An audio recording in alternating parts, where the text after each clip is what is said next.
这个武汉肺炎的疫情嘛，影响到全球的资金拢刷到避险资产。上主要的避险的选择就是这个黄金，因为黄金到任何的国家拢会当变换做现金。分析师来预估，随着疫情愈来愈严重，近半年的金仔价可能会来到美金1700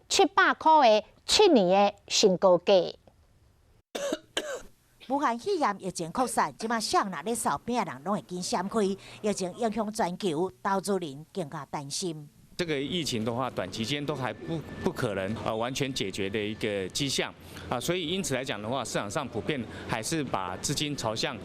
避险的一个资产去停泊。那这样的话，当然首当会想到的话就是持有黄金。有天灾人祸时，黄金就是避险首选。分析师讲，原因有4个：第一是保值性，黄金是上值钱，贵金属；第二是货币性，全球央行的外汇储备拢有一定的比例是黄金；第三是流通性，黄金无国界，到地拢会当用；最后就是伊会当炸。无亲像厝、汽车倒烂的时阵炸袂走，黄金会当随时炸伫身边，随时换现金。